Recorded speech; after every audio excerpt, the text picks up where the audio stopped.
அதிமுகவையும் விமர்சனம் பண்ணியிருக்கிறாரு. இந்த சூழ்நிலையில் கூட்டணி அமைவதற்கான வாய்ப்பு இருக்கா? இதெல்லாம் கேஸ் எங்களுக்கு அடுத்த கட்சிகளை பத்தி எனக்கு தெரியாது. மாற்று கட்சி எந்த கட்சி இணையும் என்னன்றதெல்லாம் எங்க பொதுச் செயலாளர்கிட்ட கேளுங்க. என்ன சொல்றீங்க? நம்மளா போய் முடிவெடுக்க முடியுமா? பொதுச் செயலாளரை பார்த்து அவருக்கு தெரியும் எதை பேசுறது, எதை யாரு கூட எந்த கட்சியை கூட்டணி சேர்க்கிறது. அது மேலிடத்து விவகாரம். நமக்கு எதுக்கு? நம்ம இதுல மற்றதே தான் சொல்லுவீங்களா? கொச்சி இல்ல கட்சி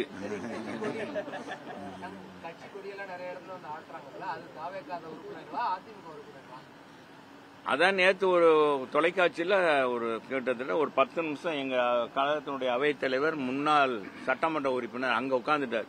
என்னன்னா பக்கத்து வாத்தியம் நீ இல்லையா, பக்கவாத்தி அவர் இருந்தாருன்னா நமக்கு நல்லா இருக்கும். அது என்னன்னா அவர் 10 நிமிஷம் போட்டிருக்காங்க ஒரு தொலைக்காட்சியில. இது யாரு நீங்க? அவங்கள அந்த பொதுச் செயலாளர் கலந்து கொண்ட மீட்டிங் ஈரோட்டில் கலந்துருக்காரு, பொதுக்கூட்டத்தில் கலந்துக்கிறாங்க. அங்க தாவேக்கா கொடியை காமிக்கிறாங்க. அது தாவேக்கா தொண்டர்கள் நிர்வாகிகள் காமிக்கிறாங்க. நல்லா புரிஞ்சுக்கோங்க அப்போ காமிக்கிறாங்க. உடனே நம்ம ரிப்போர்ட்டர்ஸ் உங்க மாதிரி ஊடகங்க போய் அவங்கள கேட்கிறாங்க, நீங்களாம் அதிமுக நிர்வாகிகளா, உண்மையிலே தமாக தொண்டர்கள் தாவேக்கா தொண்டர்களா அப்படின்னு கேட்கும்போது அவங்க பொறிந்து தள்ளுறாங்க. நாங்க விஜய், எங்க தலைவர் விஜய்க்காக குரல் கொடுத்தது அண்ணன் எடப்பாடியார்.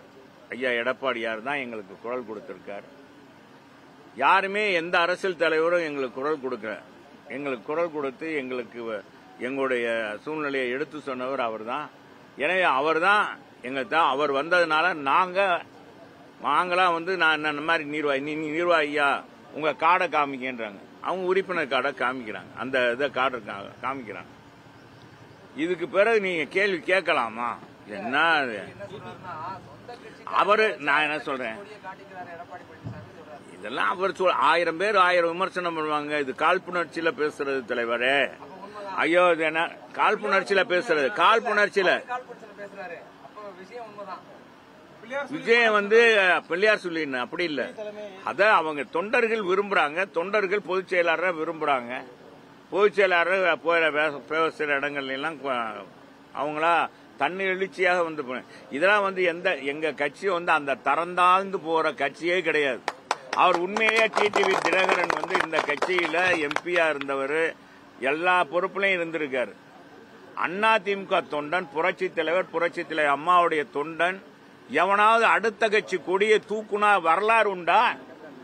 53 ஆண்டுகள்ல கூட்டணி சேர்ந்தா தோல் கொடுப்போம், தோல்ல தூக்கிட்டு கொண்டாடுவோம். எங்களை எதிர்த்தா கீழே போட்டு மிதிச்சுட்டு போவோம். இது அதிமுக வரலாறு, அதிமுக தொண்டனுடைய வரலாறு. எங்க தலைவர்கள் சாமிண்டா சாமி, சாணிடா அப்படின்னா சாணி. இதுதான் எங்க அதிமுக வரலாறு. புரட்சி தலைவரும் சரி, புரட்சி தலைவர் அம்மாவும் சரி, இப்ப எடப்பாடியும் சரி, யாரை சாமின்னு சொல்றாங்களோ அவங்கள தூக்கிட்டு போவோம். எப்ப அவர் சாமி இல்லப்பா, நம்மள தோல்ல உட்காந்துட்டு எங்க தோல்ல உட்காந்துட்டு கடிச்சாங்கன்னா நாங்க விட்டுக்கிட்டு இருக்க முடியும். அதை பொதுச் செயலாளர் சொல்லுவோம். சொல்லும் போது அப்ப அவர் என்ன சொல்லுவாரு? அப்ப கீழே போட்டு மிதிங்கப்பா அப்படின்றாரு.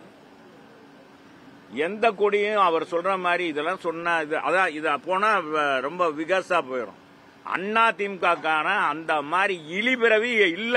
அடுத்த கட்சி கொடி அதுக்காக அடுத்த கட்சி நாங்க அடுத்த கட்சியை மதிக்கலன்னு இல்ல, எந்த கட்சி மதிக்கலன்னு இல்ல. அது மாதிரி ஒரு ஈனப்பிறவி நாங்க இல்ல. எங்க கட்சி கொடியை தான் தூக்குவோம். எங்க கட்சி கொடியே தூக்க மாட்டாங்க. சில இடங்கள்ல பாத்தீங்கன்னா எங்க அம்மாவே எங்கட சொல்லிடுவாங்க, எங்கட மாவட்ட செயலர் இருக்கும்போது சொல்லுவாங்க, ஏப்பா நம்ம ஆளு கொடியே தூக்க மாட்டேங்க. பூரா பார்த்தா கூட்டணி கட்சி, அங்க பார்த்தா பார்வர்ட் பிளாக், மூவேந்தர் முன்னணி எல்லாம் எல்லா கட்சி கொடியும் பிடிக்கும், நம்ம கொடியை பிடிக்க மாட்டேங்க. எங்க கட்சி கொடி பிடிக்கிறது அவ்வளவு இல்ல. அதுல அடுத்த கட்சி கொடியை போய் பிடிச்சி ஆட்டுவாமா? இது என்னங்க தேவையில்லாத கேட்டு இதெல்லாம் எங்களை கோவப்படுத்தாதீங்கப்பா. என்ன நீங்க அது மதுரைக்காரன்கிட்ட போய் இதெல்லாம் கேட்காதீங்க. விஜய் விஜய் விஜய் அடுத்த ட்ராக்கு வாங்க, அதை முடிச்சாச்சு. அடுத்த ட்ராக் வாங்க, அடுத்த ட்ராக் முடிஞ்சு போச்சு. ஏங்க அவரவே போய் பேசுங்க, அது செல்லா காசை நீங்க விடுங்க. அதெல்லாம் செல்லாத அவர் பேச்செல்லாம் அவரை வந்தது இதை என்ன சொல்லுவாங்க என்னமோ நான் சின்ன பிள்ளையில படிச்சது 1வது 2வது படிச்சது ஒரு பழம் கிடைக்கலன்னா சீச்சி இந்த பழம் புளிக்கின்ற மாதிரி அது சொல்றது இயற்கை. இதையெல்லாம் போய் நீ அவர் விமர்சி இதை தவிர வேற ஏதாச்சும் பேசுறீங்களா? முன்னாள் முதல்வர் ஜெயலலிதா அம்மா இல்லாம உண்மையிலேயே அதிமுக தள்ளாடுதா சார்? அந்த மாதிரி ஒரு நிலை அந்த நிலையே இல்ல. இப்ப பன்மடங்கு நல்லா ஆயிருச்சு, நல்லா சிறப்பா போயிட்டு இருக்கு பொதுச்செயலாளர் தலைமையில. எங்க ஒரு தொகுதியில பாத்தீங்கன்னா ஒரு தொகுதியில லட்சக்கணக்கான பேர் கூடுறாங்க. மதுரையிலே கூடுனாங்கல்ல, நீங்க தான் பாத்துறீங்க. அப்புறம் தள்ளாடுதா மயங்கிருச்சா இதெல்லாம் கேள்வியா? அதெல்லாம் கிடையவே கிடையாது. அதிமுக எந்த காலத்திலும் தள்ளாடியது கிடையாது, சோர்ந்ததும் கிடையாது. திருமாவளவன் போயிட்டு இருக்கப்போ ஒரு லாயரை போட்டு அடியடி நடிச்சிருக்காங்க சார், பாத்தீங்களா? அது வன்முறை கட்சிங்க, அது வன்முறை இயக்கத்தோட சேர்ந்துட்டார் அவரு. சகோதரர் திருமாவளவன் நல்லா தான் இருந்தாரு, சமீப காலமாக இது மாறிட்டாரு. அவருடைய கட்சி தொண்டர்கள் எப்பொழுதுமே கொஞ்சம் வேகமானவங்க. அவங்க தலைவர் மீது அந்த தலைவர் வண்டியில் மோதணும்னா அந்த வேகத்தை காமிச்சிருக்காங்க. அதுக்கெல்லாம் நான் குறை சொல்ல விரும்பல. ஆனாலும் ஒரு கட்டுக்கோப்பு வேணும்ன்றதுதான் அவரு ஆனா விஜய் சொல்ற, விஜய் கட்சிக்காரங்கள கட்டுக்கோப்பு வேணும் அதுன்னு சொல்றாரு. தன்னுடைய கட்சி தலைவர்கள் கட்சி தொண்டர்களையும் நிர்வாகிகளையும் அவரு கண்டிக்க வேண்டியது அவர் கடமை. ஆனா சேர்ந்தடா அப்படித்தானே இருக்கும். திமுக எப்படியா அதானே அது. பாஜக மூத்த தலைவர் கந்தர்மலை ஒரு படம் நடிச்சிருக்காரு, அது ட்ரெய்லர்லாம் வந்திருக்கு, அதெல்லாம் பாத்தீங்களா? சிராஜா படம் நடிச்சிருக்காரு. நான் அது பாக்கலப்பா. எந்த படம் நல்ல படம்னு சொன்னா தியேட்டருக்கு போறது பழக்கம். எம்ஜிஆர் படம்னா எங்க முன்னாலையெல்லாம் போவோம், இப்ப பாக்கல. அது நல்லா, நான் தான் சொல்றேன், நல்லா இருந்ததுன்னா போவோம், சொன்னாங்கன்னா போவோம், இல்லைன்னா போக மாட்டோம். நிறைய படங்கள்லாம் ரீரிலீஸ் பண்ணிட்டு இருக்காங்க. அப்ப என்ன இந்த நேரத்துல நல்லா இல்லைன்னா இப்ப எங்க படம் பாருங்க, எங்க தலைவர் நடிச்ச படம். தலைவர்னா ஒரு கெத்துடா. தலைவனுக்கு இணையான ஒரு தலைவன் கிடையாது. சினிமாவிலையும் கொடி நாட்டியவர், அரசியலும் கொடி நாட்டியவர் புரட்சி தலைவர் எம்ஜிஆர் தான். அவரை தவிர எவனும் இல்லை. அதான் இந்த வானத்தில் இருக்கிற சந்திரனுக்கு கூட தேய்பிறை உண்டு. இந்த சந்திரன் முழு நிலவாகவே காட்சியளித்து கொண்டிருக்க. இதே கணி படம் 50வது ஆண்டுல 100 நாள் ஓடுது ஒரு தியேட்டர்ல. பல தியேட்டர்ல பல வாரங்கள் ஓடிட்டு இருக்கு. அது எத்தனை தடவை ரிலீஸ் ஆயிருக்கும். இன்னைக்கு புது படங்களை ஒரு வாரம் ஓட மாட்டேன்றது. இந்த வாரம் 3 நாள் வெற்றிகரமாக 3வது நாள் தொடர்கிறது அப்படின்னு பத்திரிகையில பாக்குறேன். விளம்பரம் பாக்குறீங்களா? பாப்பீங்களா தம்பி? பார்த்தா சரி. 4வது நாளாக வெற்றிகரமாக ஓடுகிறது. 4வது நாள் புது படம். இது 4 வாரம் 5 வாரம் இப்ப பாத்தீங்கன்னா 20 வாரம் ஓடிடுது. இந்த படம் இன்னும் ஓடிட்டு இருக்கு. வர 12ஆம் தேதி விழா வச்சிருக்காங்க ஆல்பர்ட் தியேட்டர்ல. அந்த டெக்னீசியன் அதுல நடிச்சவங்களுக்குலாம் எம்ஜிஆரை வெல்ல எம்ஜிஆரால் தான் முடியும். அந்த அதிமுக வெல்ல அதிமுக தான் முடியும்.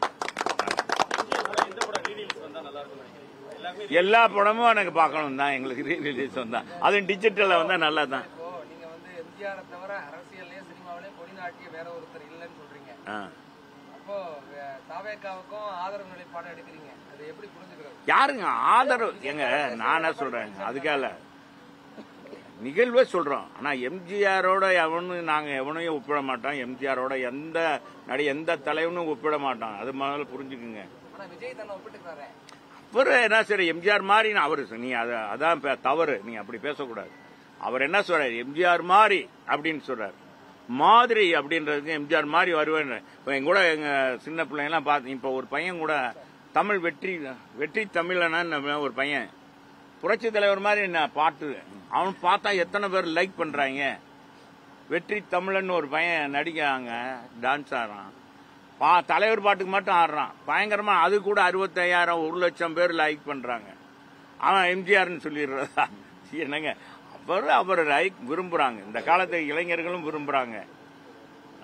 சரி வாங்க, நாளைக்கு வாங்க, பின்னி எடுப்ப அரசியல் வாங்க வாங்க.